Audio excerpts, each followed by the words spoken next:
43번째 사연. 호랑이 2마리를 쫓다가 공격당할 뻔한 이야기. 군대 가기 전 19에서 20세 정도 되었을 때다. 그날은 토요일이었다. 논골 너머 회골에서 어머니가 들깨를 심는데 작은 형과 그 일을 도와드렸다. 내일은 주일날이라 교회 가기 때문에 오늘 심자 하셔서 토요일에 심었던 것이다. 다른 날보다 일찍 심고 일이 빨리 끝나서 집으로 돌아오는 길이었다. 지금의 논골 정자 으름나무 쪽에서 쳐다보니 주암 폭포 위에 묘가 하나 있었는데 그 위에 알롱달롱한 짐승 2마리가 놀고 있었다. 색깔이 아주 예쁜 산 짐승이었다. 그때는 나무가 하나도 없고 전체가 밭이라서 훤히 보였다. 그 산짐승을 잡고 싶은 마음에 나는 지게 받치는 작대기를 들고 쫓아 내려갔다. 작은 형이 가지 말라고 소리를 질렀는데도 나는 호기심에 막 뛰어내려갔다. 가까이 가보니 책에서 본 호랑이 그림과 똑같이 생긴 짐승이었다. 처음에는 호랑이인 줄 모르고 색깔이 예쁜 산 짐승처럼 보여서 호기심에 산채로 잡아다 기르려고 쫓아간 것이었다. 호랑이 2마리는 주암 폭포 위에 묘 주변 잔디밭에서 놀고 있었다. 서로 올라타고 앞발로 밀어붙이며 재밌게 놀고 있는 호랑이를 나는 멍하니 쳐다봤다. 누르스름한데 약간 붉은 톤의 갈색이었고 등에는 검은 줄무늬가 쭉쭉 나 있었다. 색깔이 완연하게 또렷한 것이 정말 예뻤다. 그렇게 예쁘고 거죽이 화려한 동물을 실제로는 난생 처음 가까이에서 봤다. 둥그런 머리에 귀가 양쪽에 서 있고 눈은 큰 구슬같이 둥그렇게 박혀 있었다. 앞쪽을 보니 어깨와 다리가 아주 튼튼했다. 어깨가 쭉 벌어졌고 허리는 날씬했고 히프는 말처럼 뭉쳐서 튼튼했다. 또 발을 보니 엄청나게 컸다. 다리 굵기는 겨울옷을 입은 사람의 어깨같이 두꺼웠다. 꼬리는 털 짧은 강아지의 꼬리처럼 쭉 빠졌는데 꼬리에도 검은 줄이 그어져 있었다. 몸매가 늘씬한 사람을 보고 호랑이처럼 잘 빠졌다 하더니 정말로 호랑이 몸은 잘 빠졌다. 크기는 살찐 큰 개만 했는데 새끼가 아니고 다 큰 호랑이였다. 한국 토종 호랑이를 보면 큰 호랑이가 없다. 그나마 백두산 호랑이는 300에서 400kg이 되는데 이 호랑이는 토종으로 40에서 50kg 정도 되는 것 같았다. 산짐승을 잡으려고 멀리서 쫓아오기는 했지만 막상 가까이 와서 보니 머리끝이 서고 무서워서 내 몸은 벌써 굳어가고 마음은 두려움에 떨고 있었다. 위에서 나를 쳐다보던 작은 형은 호랑이다 하고 나에게 빨리 오라고 했다. 그때는 주위에 나무가 거의 없어서 작은 형은 멀리서 봐도 호랑이인 줄 알아챈 것이었다. 나는 작은 형한테 이리 좀 와보라고 소리를 칠 수가 없었다. 나보고 빨리 오라고 했기 때문에 내가 부른다고 올 리가 만무했다. 작은 형도 무서우니까 안 내려온 것이다. 그때 작은 형은 호랑이에게서 100m 정도 떨어져 있었고 나는 20m 정도의 거리였다. 내 앞에 작은 논이 있었는데 그 논 건너편에 바로 호랑이가 있었다. 재밌게 놀던 호랑이는 내가 나무 작대기를 들고 서 있으니 날 의식하듯 쳐다봤다. 내가 그냥 서서 보기만 하니까 호랑이도 나를 예사롭지 않다는 듯이 보고만 있었다. 사냥꾼이 아닌 것을 알고 확 도망가지도 않고 확 쫓아오지도 않은 것이다. 나는 이때 어떻게 호랑이를 잡을까? 호랑이가 이리로 다니는 것을 알았으니 나중에 울물을 놓았다가 잡을까? 하며 호랑이 잡을 궁리를 했다. 2마리나 됐기 때문에 오늘 쫓아가서 다 잡는다는 것은 불가능했다. 그런데 호랑이가 꼬리를 살살 돌리면서 앞다리에 힘을 잔뜩 주더니 나를 똑바로 쳐다봤다. 발을 보니 아까보다 더 커져 있었다. 발톱을 쭉 뻗은 것이다.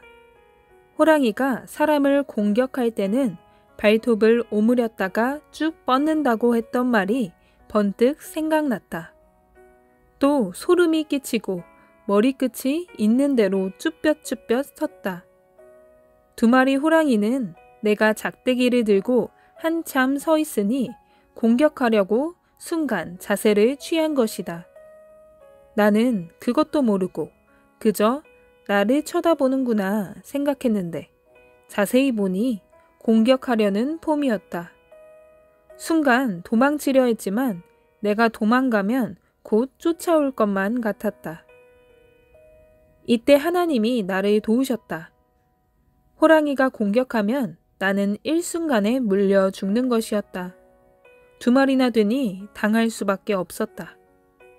호랑이는 상대가 자기를 공격할 것으로 눈치를 채면 여지없이 공격한다. 그때 내게 있는 작대기를 쳐다본 것이다. 호랑이는 영물이라 직감이 뛰어나다. 그래서 순간 공격당할 수 있었는데 하나님께서 나를 강력히 지켜주셨다.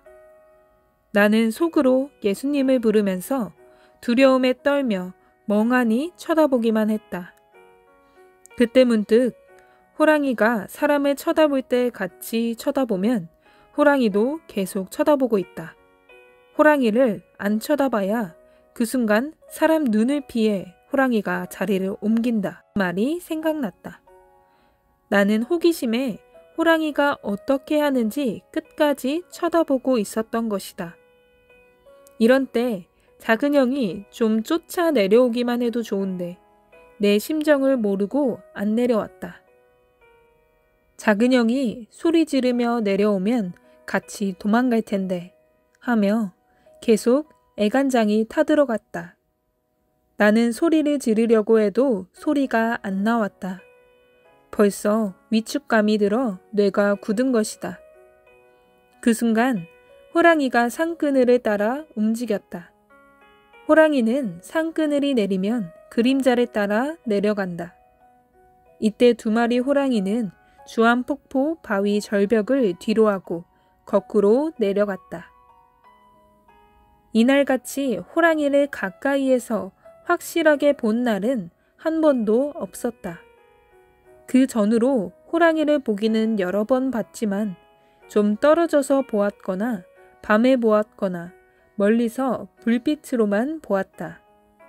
지금 생각해보면 다시는 그렇게 확실히 볼 수 없기에 하나님이 이날 확실하게 보여주신 것이었다. 서산에 해가 한 발쯤 남아있을 때 보여주셨으니 확실하다. 그때 세밀하게 자세히 보았다. 20m 앞에서 보았으니 완전하게 본 것이다. 머리가 둥그렇고 눈은 동그랗고 귀가 쫑긋했다. 가슴이 확 벌어지고 다리는 굵고 발은 아주 컸다. 허리는 날씬하고 히프는 뭉쳐있고 꼬리는 쪽 빠졌다. 호랑이 등 높이는 약 70cm 정도로 보였다. 이와 같이 호랑이 특성을 다 본 것이다. 놀라기는 했지만 하나님께서 호랑이를 가장 정확하게 보여주신 날이기도 했다. 하나님은 모든 일을 행하실 때 여러 가지 뜻을 두고 행하신다는 것을 나는 깨달았다. 하나님도 말씀하시길 모든 것에 뜻이 있고 목적이 있어서 당하기도 하고 보기도 하는 것이다. 그러므로 환경을 그냥 지나치지 말고 나 하나님을 중심에서 항상 보고 듣고 깨달아라 하셨다. 나는 늘 그 말씀을 생각하며 하나님께서 어련히 알고 행하시겠느냐 한다. 지금도 호랑이를 생각하면 무섭다기보다는 예뻤던 것이 생각난다. 그 2마리의 호랑이는 동네 사람들도 자주 보던 호랑이다. 큰형도 보고 아버지도 보고 또 어머니도 밤 맬 때 가는 골 능선길을 지나가면서 보았다고 했다. 성막리 사람들이 진산에 갔다 오다가 해 넘어갈 때 압속골제에서 봤다고도 했다. 한 아주머니는 시장에 갔다가 광주리를 이고 집으로 돌아오는 길에 봤는데 순간 놀라서 집까지 뛰어가 보니 광주리에 물건이 하나도 남아있지 않아서 그 이튿날 다시 주워 왔다고 했다. 호랑이는 공격을 잘 안 하지만 평소에 호랑이가 너무 무섭다는 말을 하도 들어서 사람은 호랑이만 보면 즐겁하는 것이다. 동네 사람들의 이야기를 들어보니 내가 본 호랑이와 크기도 같고 생김새도 같았다. 그들도 낮에 본 적도 있고 해걸음에 본 적도 있다고 했다. 그때 사진을 못 찍어 놓아서 화가들에게 내가 본 것을 그대로 그리라고 하여 그린 것이 있다. 거의 똑같이 그렸다. 내가 호랑이를 보고 놀란 때가 또 있었다. 한 번은 노방 전도를 갔다가 밤 12시 넘어 돌아오게 되어 다릿골 기도굴로 갔다.